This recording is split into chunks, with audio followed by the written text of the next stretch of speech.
और चलिए आपको सीधा जयपुर लिए चलते हैं। कैबिनेट मंत्री जोगाराम पटेल इस वक्त प्रेस कॉन्फ्रेंस कर रहे हैं। उनके साथ में गृह राज्य मंत्री जवाहर सिंह बेढम भी मौजूद हैं। लोकतंत्र के सभी चौथे प्रहरियों को याद किया है।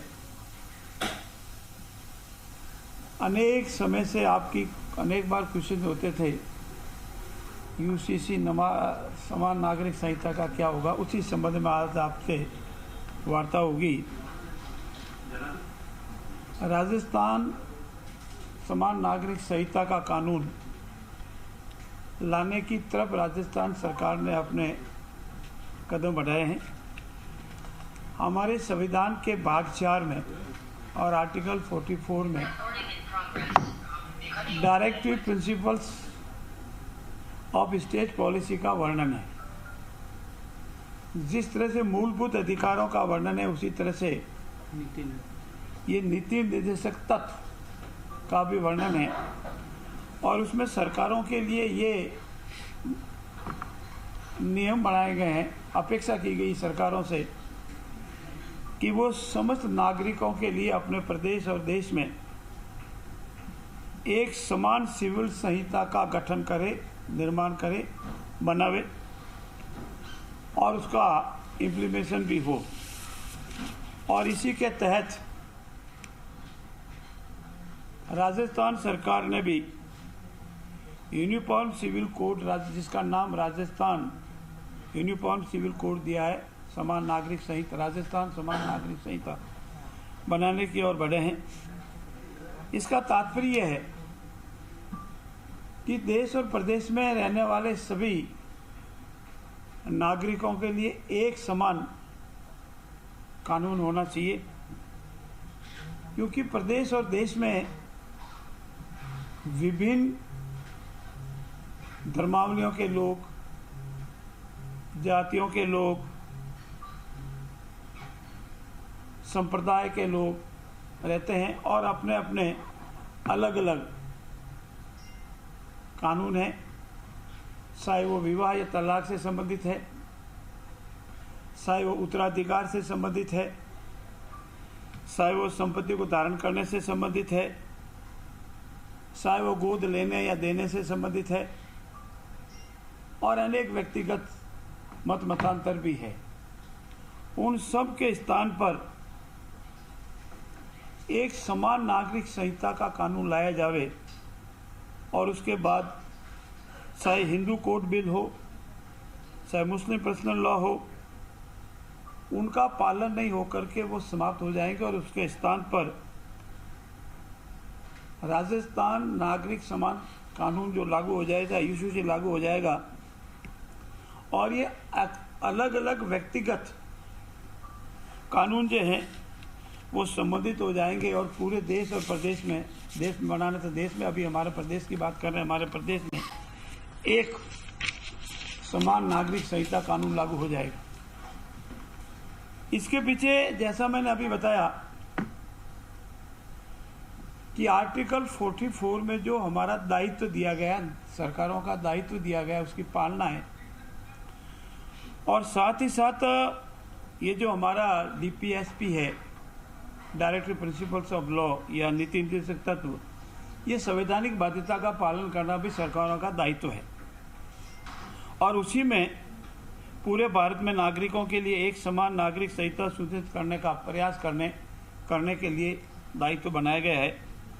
इसमें लैंगिक समानता भी है। इसकी जो विशेषताएं रहेगी, एक समान नागरिक कानून होने के साथ ही जेंडर इक्वलिटी का प्रोविजन भी इसमें होगा। इसका मुख्य सुधार अलग अलग जो पर्सनल लॉ है, माता बहनों के लिए, महिलाओं के लिए, और भेदभाव कर पुरुषों के समान। जैसे मैं उदाहरण के लिए दूं, एक कानून में ये कानून है कि पुरुष का हक महिला से डबल होगा। ये मुस्लिम लॉ में लॉ है कि पुरुष का हक महिला से डबल होगा, समान नागरिक, बहन भाई, पति पत्नी, उसमें ये कानून है। तो ऐसे कानून अनेक पर्सनल लॉ है, वो समाप्त हो जाएंगे।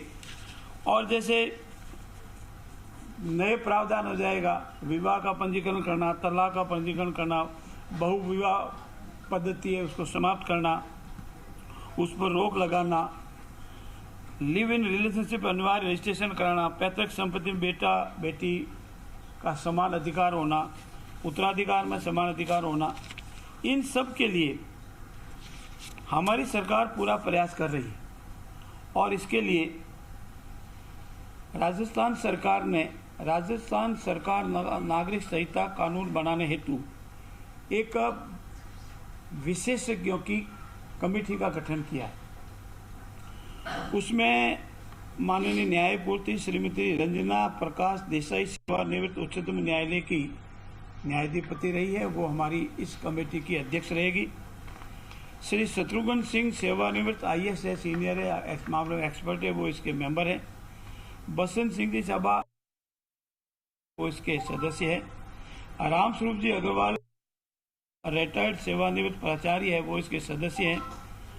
और एक ज्योति चौहान इसकी सदस्य है और अतिरिक्त मुख्य सचिव गृह विभाग का है, वो इसका सेक्रेटरी रहेंगे। ये एक कमेटी है और इस कमेटी का गठन विधिवत पूर्व में ही किया जा चुका है और उनसे अपेक्षा की गई कि बहुत जल्दी से जल्दी इस कानून पर सभी तरह का मंथन कर ये राजस्थान समान नागरिक संहिता बना करके पेश करें।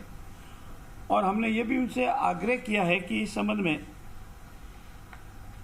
देश के विभिन्न राज्यों में कानून बने हैं, जिसमें उत्तराखंड में सबसे पहला कानून बना और देवभूमि में इस यूनिटी को लागू भी कर दिया गया है। दूसरा मार्च 26 में गुजरात में बना और मई 26 में असम में भी कानून बन गया है। और असम वाला कानून अभी माननीय महामहिम की स्वीकृति उस पर मिलनी बाकी है, बाकी में सभी कानून लागू हो गया है। इसमें विशेषता हमारे ये भी रहेगा कि जो हमारी शेड्यूल्ड ट्राइब्स एरिया है और उनके जो व्यक्तिगत रीति रिवाज है उनको इसमें सेव किया जाएगा, ताकि इन नए कानूनों से स्थानीय जनजातियों को जो उनकी अनूठी संस्कृति है, परंपराएं हैं, रिवाज है, वो संवैधानिक अधिकारों के तहत उसको संरक्षण मिलेगा। इससे एग्जम्प्ट रखा जाएगा, इससे बाहर रखा जाएगा।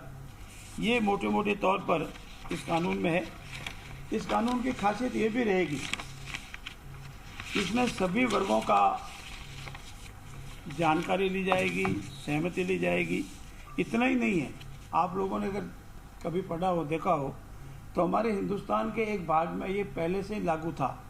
जब हमारा गोवा जो पुर्तगाल के अधीन था, तो गोवा में ये कानून पहले से ही लागू था और गोवा सिविल कोड के नाम से जाना जाता था, जो 1867 में आया था।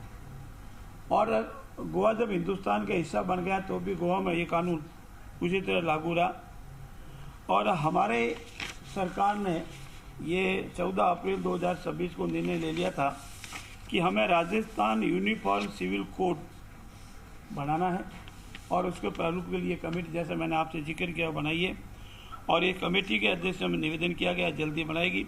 इसकी वेबसाइट ही होगी, कमेटी की अनेक बैठकें भी होगी और उसके उपरांत ये हमारे राजस्थान का the Rajasthan uniform civil code 2026 लाया जाएगा और विधिवत विधानसभा में पहले हमारी मंत्रिमंडल में आएगा, फिर विधानसभा में जाएगा, पारित होगा और कानूनी अनिवार्यताएं जिसकी है वो मिलने के बाद राजस्थान में लागू होगा। मित्रों, ये समय की मांग है और ये एक नागरिक के लिए, एक ह्यूमंस के लिए जरूरी भी है।